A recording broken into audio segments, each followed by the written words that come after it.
Hey, how's it going? Chuck Q here, and it turns out that Nintendo released a 1-minute trailer, a new life guide for Fantasy Life I, The Girl Who Steals Time. Now, originally this game was announced quite some time ago, and I was really excited when it was announced because I loved the first one. I played the mobile game that came out, and I enjoyed it for what it was, but I think most didn't because I don't think it even survived a year before it went out of service. But I'm excited to see a second one finally come out. But it has been delayed, I think, like twice. So some of my hype has died down. Let's take a look. I'm hoping that they'll announce a demo for this within the coming months because this game is slated to come out, I think, at the end of May. So hopefully we get some type of demo because I think that potentially could change my mind. But for now, let's check out the video. Let's see what this 1-minute thing has to say.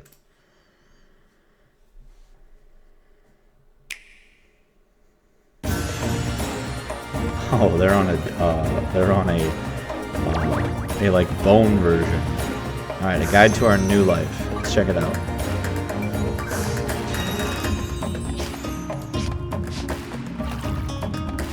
I don't remember if you could swim in the first one. I don't think there were mounts in the first one either, so that's cool. Slow lifetime open world. Now, I was a botanist in the first game. Looks like there's some kind of terraforming. I never played multiplayer in this either. I always just did it myself. Mercenary, Paladin, Hunter, those were all in the original. Oh, I like that it says new because I was like, I don't think Farmer was there. So they added 2 new jobs, Artist and Farmer.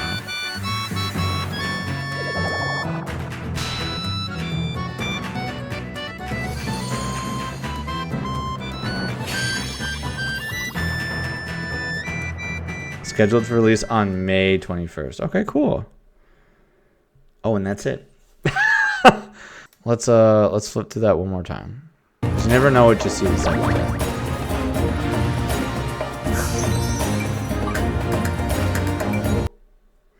Okay, so it looks like we'll probably pick a name. You get to pick your gender, how tall, or I guess your body type, your face shape, hairstyles, expressions, I'm guessing is what that is, and then what your voice will sound like.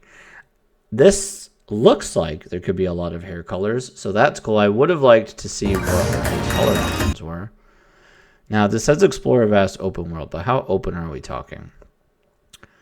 Looking at this map, it looks like there's a collectible off to the left and a bunch of collectibles a little bit off to the right. Or are those monsters? I think those are... It goes so quickly, I can't tell. Nope, those are monsters. So those icons are monsters. Let's back up a little bit. Not that much. Holy buckets. Oh, so it just looks like you climb. Does this use stamina? Okay, see here, because you can see here's some like... This is where you can fish. This is where you can do this. I'm guessing these are some bigger enemies. I'm not sure what the G is.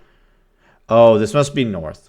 It's not a G. It's a fancy northern-facing icon. And you can... Is this person's name Maine?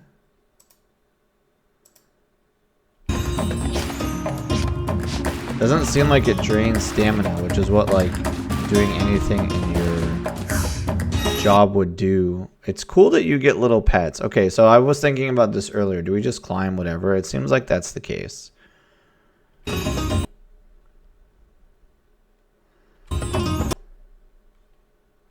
What is that?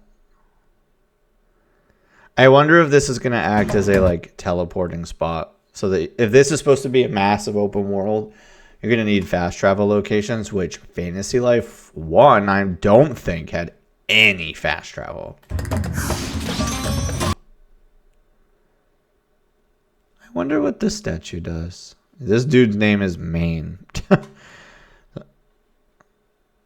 Okay, yeah, and here's all the like fighting classes. For the record, in the first Fantasy Life, you could beat this game without being a combat class. I did the whole game as a botanist.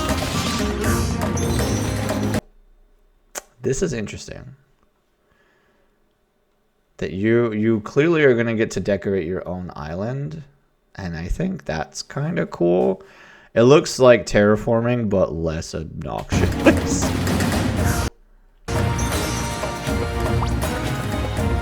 Look at this little door. I wonder if this is like off to the dungeon or what it is.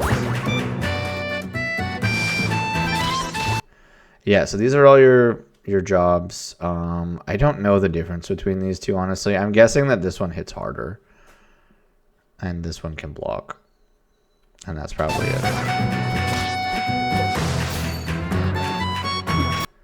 Yeah, I did woodcutter. I am fascinated to know how farmer is going to work in this game. I didn't play fisherman, but like you can play this game with anybody. But like when you're a gathering one, you only get experience from doing gathering related stuff. And like this blue bar is basically how much you're able to do. That was a very, very quick look at. I'm glad that the gameplay they showed here is farmer. Okay, so yeah, when you look at the map, there'll be little farmable points. Now, does that mean that these onions are pre-planted? I'm going to guess so. I'm going to guess you don't actually plant anything. Hold up. What was that we're looking at here? I'm just looking at the top of this painter aspect thing right here where you're tapping the A button. So we complete that. What else was in there? Okay, yeah, these are all there before.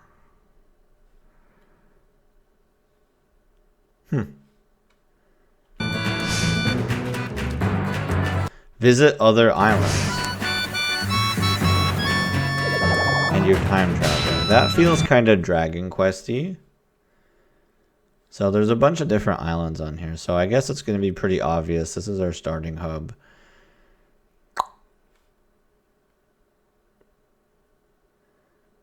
I wonder if these are integral characters to the plot. This girl sort of vaguely makes me think of the girl at the end of the first game. But I haven't played Fantasy Life 1 in such a long time, I can't remember.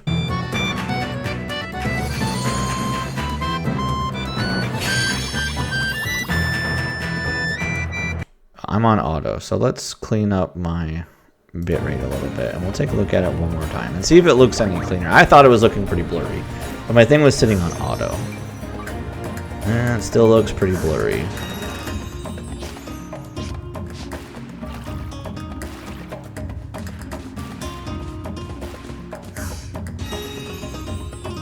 Yeah, I think this is where I'm getting a little nitpicky, and I'm not really somebody who has ever cared about graphics.